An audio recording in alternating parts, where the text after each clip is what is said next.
परमेश्वराचं बोलावणं आलंय, त्यामुळे आम्ही देहत्याग करणार असं म्हणत 20 भाविक 8 सप्टेंबरची वाट पाहत आहेत। परमेश्वराच्या आदेशाप्रमाणे आम्ही वैकुंठाला प्रयाण करत आहोत अशी भूमिका या भाविकांनी घेतली आहे। कर्नाटकमधील अथणी तालुक्यातील अनंतपूर येथील 5 भाविकांचा यात समावेश आहे। विशेष म्हणजे महाराष्ट्रातील भाविक देखील यात आहेत। जत तालुक्यातील एक महिला आणि पुरुष भक्त देखील देहत्याग करणार आहे। या प्रकरणामुळे एकच खळबळ उडाली आहे।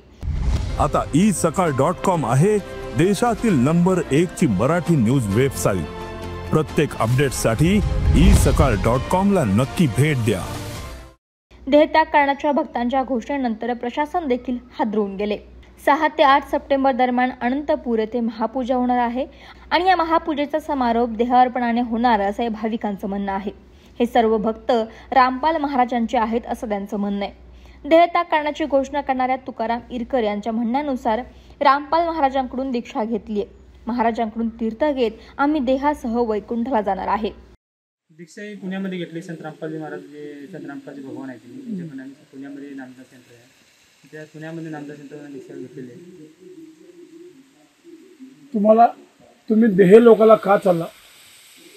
आपलं मानवजन्म भेटला आहे, हा मानवजन्म भक्ती करून मोक्ष प्राप्तीसाठी भेटलेला आहे।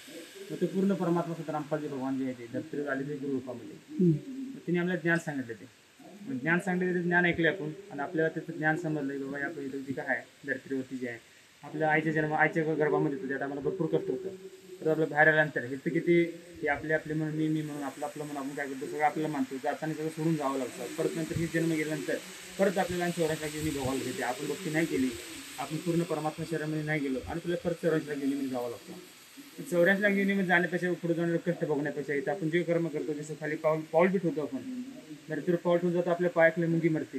आपण काय करतो, चुकीचं कामं करतो धर्तीवरती। मग आपण ते परमात्माचे ज्ञान घेऊन भक्ती नाही करणार, त्यांच्या ज्ञानावरच आपण भक्ती नाही करणार, आपण कुठं जाणार, आपण नरकामध्ये जाणार, परत 84 घेऊन जाणार। ह्यासाठी आपल्याला पुढचं दुःख जे आहे, भरपूर दुःख आहे, ह्यासाठी आम्हाला गुरुदेव भगवान आम्हाला ज्ञान सांगितलं आहे की इथनं भक्ती करा, ज्ञान समजून घ्या, भक्ती करा आणि आपल्या जत गेल्यानंतर त्या परमात्म्याच्या लोकांना सतलोकला गेल्यानंतर बिलकुल सुद्धा बी वापस जन्म मृत्यू नाही आहे, भरपूर सुख आहे त्याचं। त्यातनं परत तुम्हाला कुठं जन्म मृत्यूने 84 घेऊन जावं लागत नाही। त्यासाठी आम्ही भक्ती करून पूर्ण मोक्ष प्राप्तीच्या पाठीमागे लागलो, त्यासाठी आम्ही भक्ती करून आपल्या देवाच्या घरी चाललो।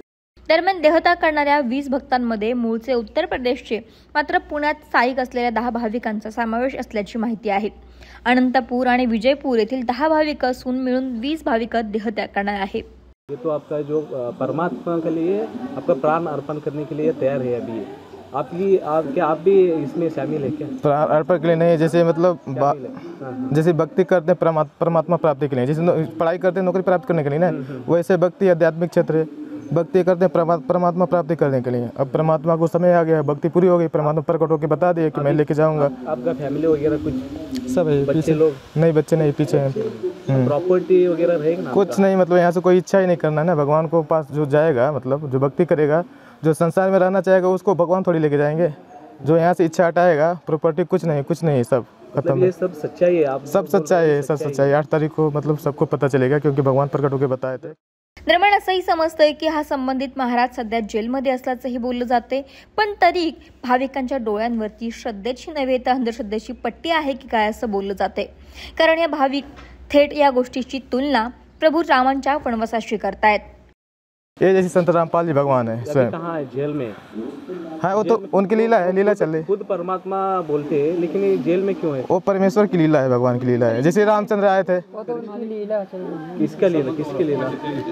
परमात्मा का। जैसे रामचंद्र आए थे, उनको वनवास हो गया था, उतनी समय तो जंगल में चले गए थे। अब यहाँ तो वर्तमान में जेल में तो सब कुछ मिल रहा है ना। उतनी समय मतलब जब भगवान आते तो उस समय मतलब कोई उनको भगवान नहीं मानता है। जब भगवान लीला करके चले जाते हैं तो उनकी मंदिर बना के पूजा करते लोग। दरम्यान या सोहळ्यात तीर्थ देण्यासाठी येणाऱ्या रामपाल महाराजांना बसवण्यासाठी 14,000 रुपये खर्चून चांदीचा वक्र असलेली खास खुर्ची आणली आहे। दर तासाला एकदा या खुर्चीला साष्टांग दंडवत घालून तीर्थ घेण्याच्या दिवसाची वाट इरकर कुटुंब पाहते। या कुटुंबामध्ये तुकाराम यांचा मुलगा रमेश, पत्नी सावित्री, सून वैष्णवी आणि मुलगी माया शिंदे यांचा समावेश आहे। दरम्यान प्रशासनाला हा देहत्याग करण्याविषयीची माहिती मिळताच चिक्कोडचे पोलीस उपअधीक्षक तहसीलदार यांनी गावात जात देहत्याग करण्याची घोषणा करणाऱ्या परिवाराचे मतपरिवर्तन करण्याचा प्रयत्न केला, मात्र ते आपल्या निर्णयावरती ठाम आहेत। तुकाराम मिरकर यांचे कुटुंब आपल्या भूमिकेवरती ठाम असल्याने कायदेशीर कारवाई करत त्यांना थांबवलं जाण्याची शक्यता आहे. देहत्याग करणाऱ्यांमध्ये जत तालुक्यातील माया शिंदे या महिलेचा देखील समावेश आहे. याची माहिती मिळताच तिच्या पतीनं पोलिसांमध्ये धाव घेत तक्रार दाखल केली. पोलिसांनी तुकाराम आणि माया यांना बोलवून चौकशी केल्याची माहिती समोर येते. मात्र चौकशीत त्यांनी प्रतिसाद दिला. मात्र आपण वैकुंठला जाणार आहोत त्यांच्या या जबाबामुळे पोलीस देखील चक्रावून गेलेत. या प्रकरणी कर्नाटकमधील अथनी पोलिसांना या प्रकरणी माहिती देण्यात आली आहे. दरम्यान या प्रकरणाने प्रशासन देखील संपूर्णपणे हादरवून गेले. ज्या महाराजांच्या आदेशाने त्यांची कृती सुरू आहे त्याला ताब्यात घेऊन चौकशी आणि कडक कारवाई करणं देखील आवश्यक आहे. त्यामुळे आता या प्रकरणामध्ये काय होतंय हे पाहावं लागेल. महाराष्ट्रातील सर्व बातम्यांचे विश्वासार्ह व्यासपीठ सकाळच्या सर्व सोशल मीडिया प्लॅटफॉर्मला लाईक, फॉलो आणि सबस्क्राईब करा. तसंच सर्व नोटिफिकेशनसाठी बेल आयकॉन प्रेस करायला विसरू नका.